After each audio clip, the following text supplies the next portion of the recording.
আসসালামু আলাইকুম। আজ মহান স্বাধীনতা দিবস। বিশ্বের বুকে লাল সবুজের পতাকা ওড়ানোর দিন। ৭১ সালের এই দিনে বাংলাদেশের মুক্তিকামী জনতা পাকিস্তানি হানাদারদের বিরুদ্ধে সশস্ত্র সংগ্রামের সূচনা করে। দেশমাতৃকা মুক্ত করার লক্ষ্যে ৯ মাসের রক্তক্ষয়ী যুদ্ধের পর ১৬ই ডিসেম্বর অর্জিত হয় বিজয়ের লাল সূর্য। আমরা স্বাধীন হলাম, পেলাম স্বাধীন সার্বভৌম দেশ বাংলাদেশ। সবাইকে স্বাধীনতা দিবসের শুভেচ্ছা জানিয়ে শুরু করছি আজকের লিড নিউজ। সঙ্গে আছি আমি তামান্না মিনহাজ। আজকের লিড নিউজের শিরোনাম, আজ বিপ্লবোত্তর প্রথম স্বাধীনতা দিবস। লিখেছেন ইমরান এস হোসেন। চলুন তাহলে দর্শক জেনে নেওয়া যাক লিড নিউজটির আদ্যপান্ত। আজ ২৬শে মার্চ, মহান স্বাধীনতা ও জাতীয় দিবস। বিপ্লবোত্তর বাংলাদেশে এটি প্রথম স্বাধীনতা দিবস। জুলাই বিপ্লবের পরিপ্রেক্ষিতে দিবসটি নতুন তাৎপর্যে উদ্ভাসিত। দেশের মানুষ এবার স্বতঃস্ফূর্তভাবে স্বাধীনতা দিবস পালনের সুযোগ পাচ্ছে। বিগত সময়ে স্বাধীনতার নানা ব্যর্থতা পূরণের প্রতিশ্রুতি নিয়ে ২৪ এসেছে। সেই ২৪-এর গণ অভ্যুত্থানের পথ ধরে এবার উদযাপিত হচ্ছে স্বাধীনতা দিবস। গত ১৬ বছর দেশের মানুষ স্বাধীনতার সুফল ভোগ করতে পারেনি বলে এবারের স্বাধীনতা দিবসের বাণীতে প্রধান উপদেষ্টা ডক্টর মোহাম্মদ ইউনূস ক্ষোভ জানিয়েছেন। দিবসটি উপলক্ষে জাতির উদ্দেশ্যে দেয়া ভাষণে ৭১-এর মহান মুক্তিযুদ্ধের শহীদ ও ২৪-এর জুলাই আন্দোলনের শহীদ ও আহতদের স্মরণ করেছেন তিনি। সংবিধান সংস্কার কমিশন তার সুপারিশে বাংলাদেশের প্রস্তাবিত সংবিধানের প্রস্তাবনায় ৭১-এর মুক্তিযুদ্ধের পাশাপাশি ২৪-এর আদর্শ রাষ্ট্র ও সমাজ প্রতিষ্ঠার বিষয়টি নিয়ে এসেছে। কারচুপি, একতরফা ভোটারবিহীন নির্বাচন, রাতের ভোট ও তথাকথিত আমি ডামি নির্বাচনের মাধ্যমে পতিত সরকারের প্রধানমন্ত্রী শেখ হাসিনা টানা ১৫.৫ বছর দেশ শাসন করেছেন। এ সময় রাষ্ট্রের প্রতিটি প্রতিষ্ঠানকে ধ্বংসের পাশাপাশি দেশের মুক্তিযুদ্ধ ও মুক্তিযুদ্ধের ইতিহাসকে নিজেদের মতো করে তারা প্রচার করেছে। শেখ মুজিব ও হাসিনা বন্দনাই প্রাধান্য পেয়েছিল ওই গোটা সময়টায়। নিজেদের স্বার্থে মুক্তিযুদ্ধের ইতিহাস বিকৃত করা হয়েছে। এ সময় সব ক্ষেত্রে করা হয়েছিল আওয়ামীকরণ। দেশের মানুষ স্বাধীনতা দিবস আর বিজয় দিবস কোনোটাই গত ১৫.৫ বছরে স্বাধীনভাবে পালন করতে পারেনি। তবে ছাত্র জনতার অভ্যুত্থানে ফ্যাসিস্ট প্রধানমন্ত্রী শেখ হাসিনা গত বছরের ৫ আগস্ট দেশ ছেড়ে ভারতে পালিয়ে যাওয়ার পর বাংলাদেশে নতুন প্রেক্ষাপট তৈরি হয়েছে। সংস্কারের প্রত্যয় নিয়ে বাংলাদেশ একটি পথে যাত্রা শুরু করেছে। সময় এসেছে নতুন গণতান্ত্রিক বাংলাদেশ গড়ে তোলার পাশাপাশি দেশের ইতিহাসের সত্যটাকে চিরস্থায়ী প্রতিষ্ঠার। রাজনৈতিক নেতাদের মতে স্বাধীনতার ৫৪ বছরেও মানুষ স্বাধীনতার সুফল ভোগ করতে পারেনি। ফ্যাসিবাদের পতনের পর এখন সুযোগ এসেছে সবার ঐক্যবদ্ধ প্রচেষ্টায় বহুদলীয় গণতন্ত্রের পথ চলা নিশ্চিত করা এবং দেশের স্বাধীনতা সার্বভৌমত্বকে সংহত করার। তাদের মতে ২৪ হচ্ছে একটি ঐতিহাসিক মুহূর্ত যা মুক্তিযুদ্ধে অধরা অঙ্গীকারগুলো বাস্তবায়ন করবে। রাজনৈতিক বিশ্লেষকরা জানিয়েছেন ৫ আগস্টের অভ্যুত্থানে স্বাধীনতা সম্পর্কীয় দীর্ঘকালের আওয়ামী বাকশালী বয়ান ধূলিসাৎ হয়েছে। এখন সময় এসেছে দেশপ্রেম, সাম্য, গণতন্ত্র, ইনসাফের পরিপ্রেক্ষিতে নতুন বয়ান তৈরি করে জনগণের কণ্ঠে কণ্ঠে উচ্চারণের ব্যবস্থা করা।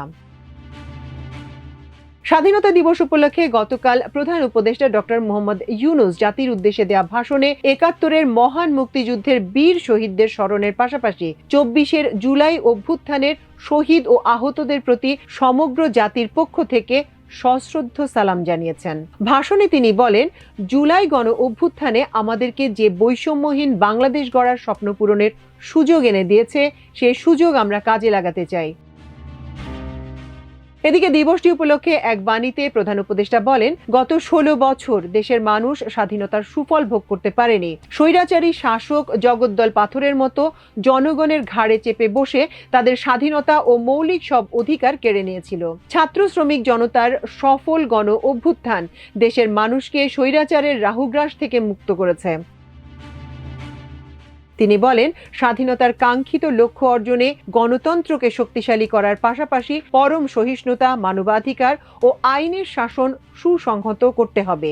রাষ্ট্র ও সমাজের সব ক্ষেত্রে সাম্য, স্বচ্ছতা ও জবাবদিহিতা নিশ্চিত করতে হবে। জুলাই গণ অভ্যুত্থানে তরুণ প্রজন্ম আমাদের স্বাধীনতার অপূর্ণ স্বপ্নগুলো পূরণে আবারও বুকের তাজা রক্ত দিয়ে গেছে। নতুন প্রজন্মের জন্য একটি নিরাপদ, সুখী, সুন্দর ও উন্নত সমৃদ্ধ বাংলাদেশ গড়ে তোলা আমাদের পবিত্র কর্তব্য।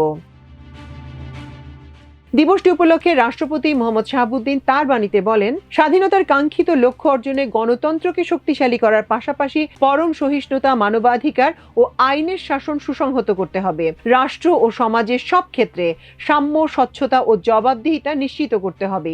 জুলাই গণ অভ্যুত্থানে তরুণ প্রজন্ম আমাদের স্বাধীনতার অপূর্ণ স্বপ্নগুলো পূরণে আবারও বুকের তাজা রক্ত দিয়ে গেছে। নতুন প্রজন্মের জন্য একটি নিরাপদ, সুখী, উন্নত ও সমৃদ্ধ বাংলাদেশ গড়ে তোলা আমাদের পবিত্র কর্তব্য। বিএনপির ভারপ্রাপ্ত চেয়ারম্যান তারেক রহমান বাণীতে বলেন, একটি শোষণ বঞ্চনাহীন মানবিক সাম্যের উদার গণতান্ত্রিক বাংলাদেশ গড়ে তোলার প্রত্যয় নিয়ে এদেশের মানুষ ৭১-এর মুক্তিযুদ্ধে অংশগ্রহণ করেছে। দুর্ভাগ্যক্রমে গণতন্ত্র বিনাশী শক্তির চক্রান্ত এখনো থেমে নেই।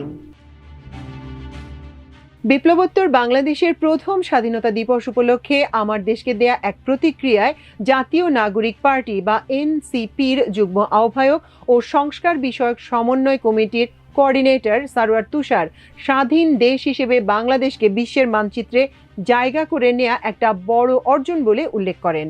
তিনি বলেন, বাংলাদেশ স্বাধীন হলেও গত ৫৪ বছরে রাজনৈতিক বন্দোবস্ত, রাজনৈতিক দল সহ রুলিং এস্টাবলিশমেন্টের কারণে স্বাধীনতার সুফল জনগণ পায়নি। বাংলাদেশ জামায়াতে ইসলামীর সেক্রেটারি জেনারেল মিয়া মোহাম্মদ গোলাম পরওয়ার আমার দেশকে বলেন, আমাদের স্বাধীনতার লক্ষ্য আজও অর্জিত হয়নি। অনেকে বলেছেন আমরা ৫ই আগস্ট দ্বিতীয় স্বাধীনতা পেয়েছি।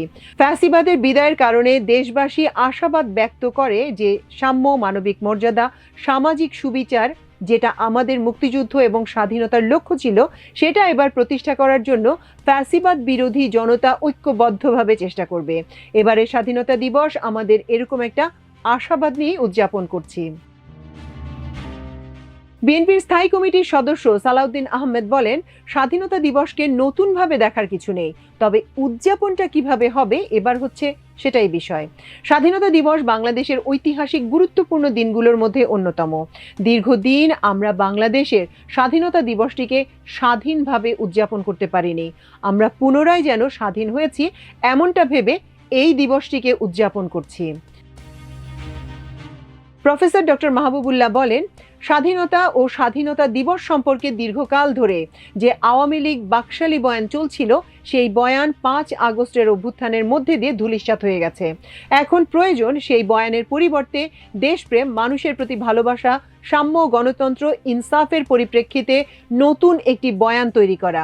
আমরা যদি সম্মিলিত মেধা দিয়ে সেই বয়ান তৈরি করতে ব্যর্থ হই, তাহলে সেই ফ্যাসিবাদী শক্তি ও ভারতীয় আধিপত্যবাদের দোসররা ফেরত আসবে। কারণ তাদের অর্থবিত্তের অভাব নেই, লোকবলও রয়েছে। তারা কোনো রকম অনুশোচনা করেনি। নতুন করে বয়ান তৈরির পাশাপাশি তার প্রচারও জরুরি উল্লেখ করে এই রাজনৈতিক বিশ্লেষক বলেন, শুধু বয়ান তৈরি করলেই হবে না, এই বয়ানটা জনগণের দোরগোড়ায় পৌঁছে দিতে হবে এবং জনগণের কণ্ঠে কণ্ঠে উচ্চারণের ব্যবস্থা করতে হবে। আগস্ট বিপ্লবের সময়কালে যে জাতীয় ঐক্য তৈরি হয়েছিল তাতে খানিকটা চিড় ধরেছে বলে মনে করেন মাহবুবুল্লাহ। তিনি বলেন, বিপ্লবের মধ্যে দিয়ে যে জাতীয় ঐক্যের সৃষ্টি হয়েছে, ৬-৭ মাস পরে এসে মনে হচ্ছে সেই ঐক্যই কিছুটা চিড় ধরেছে। এই চিড় ধরাটা নিঃসন্দেহে কাঙ্ক্ষিত নয়, কারণ শত্রু পরাজিত হলেও বাগ মানেনি। কাজেই সমূলে তার উৎপাটন করতে হলে ঐক্যের বিকল্প নেই। রাজনৈতিক আদর্শের প্রশ্নে ভিন্নতা থাকতে পারে, চিন্তার প্রশ্নে ভিন্নতা থাকতে পারে, কিন্তু দেশ ও দেশের সার্বভৌমত্বের প্রশ্নে ভিন্নতার কোনো সুযোগ নেই। জাতির প্রকাশ্য শত্রু হচ্ছে আধিপত্যবাদ। এই আধিপত্যবাদের বিরুদ্ধে ঐক্য জারি রাখার কোনো বিকল্প নেই বলে মনে করেন তিনি। দর্শক, আমাদের আজকের লিড নিউজের আয়োজন ছিল এই পর্যন্তই। আগামীকাল ইনশাল্লাহ আরেকটি লিড নিউজ নিয়ে আপনাদের সামনে হাজির হব। সেই পর্যন্ত সবাই ভালো থাকুন, সুস্থ থাকুন এবং দেখুন, শুনুন, পড়ুন, সাবস্ক্রাইব করুন, শেয়ার করুন এবং অবশ্যই কমেন্ট করুন আমার দেশে। এতক্ষণ সঙ্গে থাকার জন্য অশেষ কৃতজ্ঞতা। আবারও স্বাধীনতা দিবসের শুভেচ্ছা জানিয়ে শেষ করছি আজকের লিড নিউজ। আল্লাহ হাফেজ।